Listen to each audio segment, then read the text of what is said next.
दक्ष जी ने सोचा यदि पुत्र उत्पन्न करते हैं तो फिर से नारद बाबा इन सबको बाबा जी बना देंगे। इसलिए दक्ष ने अब की बार 60 कन्याओं को उत्पन्न किया, जिसमें 10 धर्म को दी, 13 कश्यप जी को दी, 27 चंद्रमा को दी जो 27 नक्षत्र हुए, 2 भूत अंगिरा और कृशास्व को, और बाकी जो 4 बची उन्हें तार्क्ष नाम के काश्यप को दी। इनमें 60 में जो काश्यप जी को दी उनके नाम अदिति, दिति, काष्ठा, दनु आदि है। इनमें अदिति के पुत्र देवता हुए, दिति के पुत्र दैत्य हुए। दैत्यों को रसातल और पाताल का राज्य मिला और देवताओं को स्वर्ग का राज्य मिला। अब एक बार इंद्रस्त्रिभुवनैश्वर्यः मदोल्लंघित सत्पतः मरुद्भिर्वसुभिरुद्रैरादित्यैरिभुभिर्नृप। इंद्र स्वर्ग के सिंहासन पर बैठकर अप्सराओं का नृत्य देख रहे थे। वहाँ सभी देवता भी बैठे हुए थे। उसी समय देवगुरु बृहस्पति इस सभा में आए तो इंद्र ने अभिमान बस उठने की तो बात छोड़िए, देखा तक नहीं। तब बृहस्पति समझ गए कि इंद्र को पद का अभिमान हो गया है। इसलिए बृहस्पति जी बिना किसी से कुछ कहे अपने घर लौट आए। अब जब नाच गाना बंद हुआ तो इंद्र को मन में बड़ी ग्लानि हुई। इंद्र सोचने लगा कि मैंने अपने गुरु का अपमान कर दिया। अब इंद्र बृहस्पति जी को मनाने उनके घर गया, किंतु बृहस्पति जी वहाँ भी नहीं मिले। तब इंद्र उदास होकर लौट आए।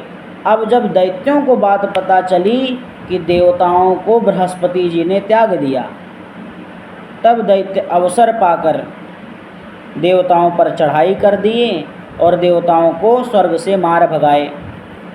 अब देवता बेचारे पिटे हुए ब्रह्मा जी की शरण में गए। ब्रह्मा जी बोले, तुम इसी लायक हो।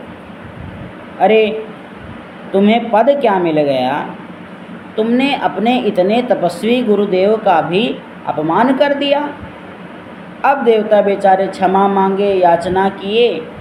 तब ब्रह्मा जी बोले कि इस समय तुम त्वष्टा ऋषि के पुत्र विश्वरूप जी के पास जाओ, वो बड़े तपस्वी हैं, वो तुम्हारा यज्ञ कराएंगे जिससे तुम्हें तुम्हारा राज्य मिल जाएगा। अब देवता विश्वरूप जी के पास आए, निवेदन किए कि हमारा यज्ञ कराइए। विश्वरूप जी ने कहा, देखो वैसे तो पुरोहित कर्म ब्रह्म तेज का नाश करने वाला है, किंतु यदि कोई दीन दुखी शरण में आ जाए तो उसकी सहायता भी कर देनी चाहिए। इसलिए विश्वरूप जी ने नारायण कवच का उपदेश किया और वैष्णवी विद्या के माध्यम से स्वर्ग का राज्य दिलाए। अब इसके बाद विश्वरूप जी इंद्र का यज्ञ करने लगे तो इनके पास दैत्य आए। दैत्यों ने इनसे कहा कि देखो हम तुम्हारे मामा हैं, इसलिए इंद्र जब आहुति देकर चले जाएं तो हमारे नाम की भी आहुति दे दिया करो। अब विश्वरूप जी मान गए। मामाओं के मुंह में आकर इंद्र के जाने के बाद दैत्यों के नाम की भी आहुति दे दिया करते। अब नारद जी ने इंद्र को बता दिया कि तुम्हारे जाने के बाद विश्वरूप जी दैत्यों के नाम की भी आहुति देते हैं। तब इंद्र को क्रोध आया और विश्वरूप जी के सिर काट दिए। विश्वरूप जी के 3 सिर थे। एक मुख से सोम रस का पान करते थे, एक मुख से सुरा पान करते थे और एक मुख से अन्न खाते थे। जिससे वह सोम रस पीते थे वह पपीहा बन गया, जिससे सुरा पीते थे वह गौरैया बन गया और जिससे अन्न खाते थे वह तीतर बन गया। अब विश्वरूप जी का वध करने के कारण इंद्र को ब्रह्म हत्या लगी। तब इंद्र के ऊपर कृपा करके 4 लोगों ने ब्रह्म हत्या को स्वीकार किया। भूमि, जल, वृक्ष और अग्नि। स्त्री, भूमि ने बंजर भूमि के रूप में ब्रह्म हत्या को स्वीकार किया।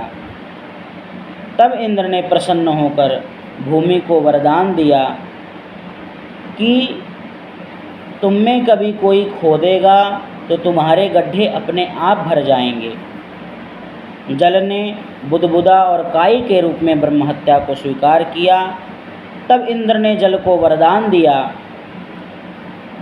कि तुम बहते रहने के कारण सदा स्वच्छ और पवित्र रहोगे। वृक्षों ने गोंद के रूप में ब्रह्म हत्या को स्वीकार किया तो इंद्र ने वृक्षों को वरदान दिया कि तुम्हारी डाल कोई काटेगा तो तुम्हारे घाव अपने आप भर जाएंगे और तुम सूखोगे नहीं। और स्त्रियों ने रजोधर्म के रूप में ब्रह्म हत्या को स्वीकारा।